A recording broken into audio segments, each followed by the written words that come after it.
नमस्कार दोस्तों, राधे राधे। आज की भी वीडियो को एक मोटिवेशन के साथ स्टार्ट करेंगे। और ये हमारा जो मोटिवेशन है आपका, your positive action combined with positive thing result in success. अगर हम लोग पॉजिटिव सोचते हैं, किसी भी काम के प्रति अगर पॉजिटिव एक्शन लेते हैं और पॉजिटिव सोच रखते हैं तो उसका हमारा रिजल्ट भी पॉजिटिव ही आएगा। चलिए इसी के साथ हम लोग अपना टॉपिक स्टार्ट करते हैं और आगे हम बायोलॉजी के क्वेश्चंस के बारे में डिस्कस करेंगे। ये रहा हमारा क्वेश्चन नंबर 1। जीवित जीवन की सबसे छोटी इकाई क्या है। हमने पेपर को हिंदी और इंग्लिश दोनों माध्यम में ही बनाया है, तो आप लोग देखिए कि पहले क्वेश्चन का आंसर क्या होगा। जीवित जीवन की सबसे छोटी इकाई क्या है। हमारा ऑप्शन नंबर ए है परमाणु, एटम। ऑप्शन नंबर बी है कोशिका, सेल। ऑप्शन नंबर सी है न्यूट्रॉन और ऑप्शन नंबर डी है इनमें से कोई नहीं। चलिए इसका आंसर हम बताते हैं आपको। इसका आंसर है आपका ऑप्शन नंबर बी। इसका आंसर है ऑप्शन नंबर बी।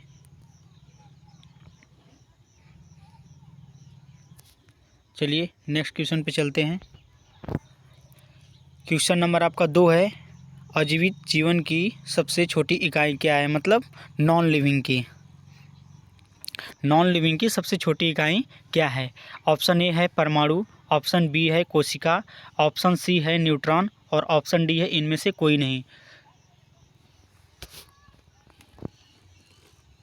तो इसमें से आपका आंसर हो जाएगा ऑप्शन नंबर ए। ऑप्शन नंबर ए, यानी कि इसका आंसर जो हमारा है परमाणु यानी कि एटम है, नॉन लिविंग में सबसे छोटी इकाई। और जीवित जीवों में जो सबसे छोटी इकाई क्या है, कोशिका यानी कि सेल है।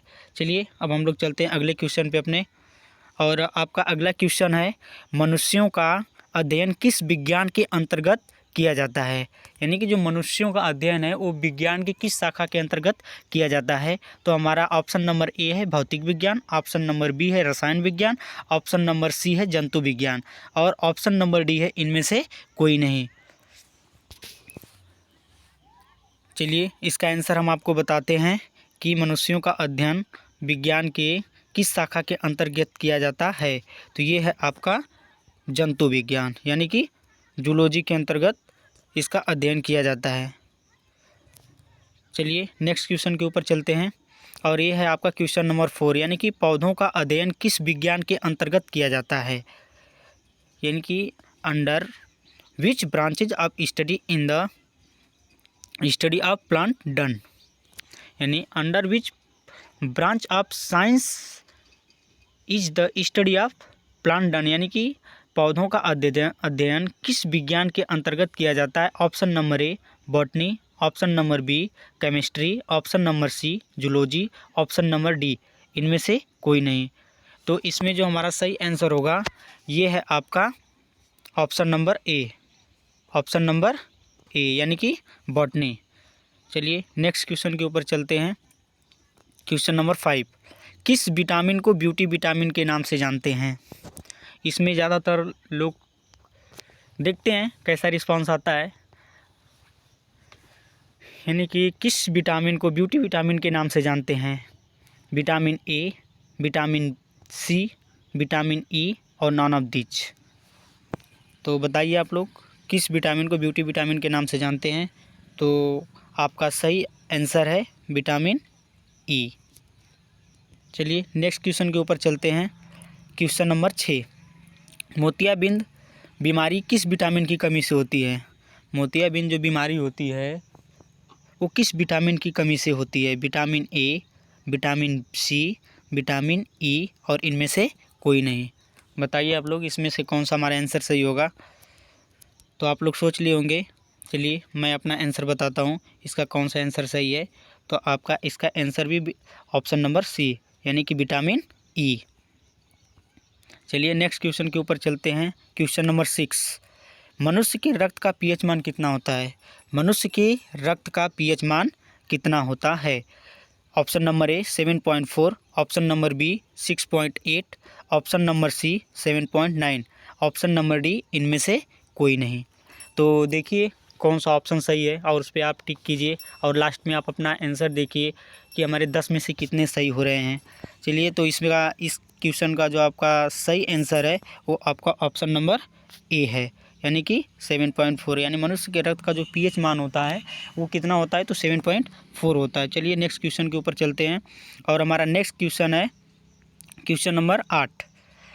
मनुष्य के रुधिर को किस ऊतक के नाम से जानते हैं? यानी कि हमारा जो ब्लड होता है वो कौन सा टिश्यूज है, यानी कि by which tissues is human blood known. यानी कि मनुष्य के रुधिर को किस ऊतक के नाम से जानते हैं? तो पहला है आपका ऑप्शन नंबर ए एपिथेलियम ऊतक, ऑप्शन नंबर बी संयोजी ऊतक, ऑप्शन नंबर सी पृथक्कारी ऊतक, ऑप्शन नंबर डी इनमें से कोई नहीं। तो बताइए आप लोग इसका सही आंसर कौन सा होगा? तो इसका सही आंसर है आपका कनेक्टिंग टिश्यू, यानी कि संयोजी ऊतक। चलिए अगले क्वेश्चन के ऊपर चलते हैं। क्वेश्चन नंबर 9, रुधिर का स्वाद कैसा होता है और यह जल में घुलनशील है कि नहीं? इसका ऑप्शन नंबर ए है अम्लीय जल में घुलनशील है, बी क्षारीय जल में घुलनशील है, सी लवण में घुलनशील है, इनमें से कोई नहीं। तो हमारा ब्लड कैसा होता है, जब हमारे ब्लड का pH मान अगर 7.4 है तो हमारा ब्लड कैसा होगा, क्षारीय होगा। तो हम इसमें देखेंगे हमारे ऑप्शन में क्षारीय दिख रहा है, हाँ। अब हमारा जो ब्लड होता है ये जल में घुलनशील होता है, यानी कि हमारा जो इसका आंसर हो जाएगा वो ऑप्शन नंबर बी हो जाएगा। यानी कि हमारा जो ब्लड होता है वो क्षारीय होता है और जल में घुलनशील होता है। चलिए नेक्स्ट क्वेश्चन के ऊपर चलते हैं और ये लास्ट क्वेश्चन है आज के टॉपिक का। ये लास्ट क्वेश्चन है कि मनुष्य के कुल वजन का कितना प्रतिशत भाग उसका रुधिर होता है? यानी कि हमारी जो टोटल वेट है उसका कितना प्रतिशत हमारे शरीर के अंदर ब्लड होना चाहिए? ऑप्शन नंबर ए है आपका 11%, ऑप्शन नंबर बी है आपका 9%, ऑप्शन नंबर सी है 5.5% और आपका ऑप्शन नंबर डी है 7%। तो बताइए आप लोग कि इसमें से कौन सा आंसर सही होगा? चलिए ठीक है, अब मैं आपको बताता हूँ। इसका ऑप्शन नंबर डी सही है, यानी कि हमारे कुल वजन का 7% क्या होना चाहिए, ब्लड होना चाहिए। यदि हमारे शरीर का जो वजन है अगर वो 70 kg होता है तो 70 kg का 7% कितना हो जाएगा? यानी अगर हमारे शरीर का वजन कितना है, 70 kg है और इसका 7% निकालना है 7/100, तो ये हो जाएगा आपका 10 से 10 कट गया, यानी कि ये हो गया आपका 49/10, यानी कि ये आपका आ जाएगा 4.9। तो आपका कितना हो जाएगा, 4.9 kg होगा। ठीक है, तो चलिए अब इसके आगे हम लोग आगे दूसरे वीडियो में डिस्कस करेंगे। वीडियो को देखने के लिए आप लोग का बहुत बहुत धन्यवाद। Thank you for watching my video. मिलते हैं अगले वीडियो में। आप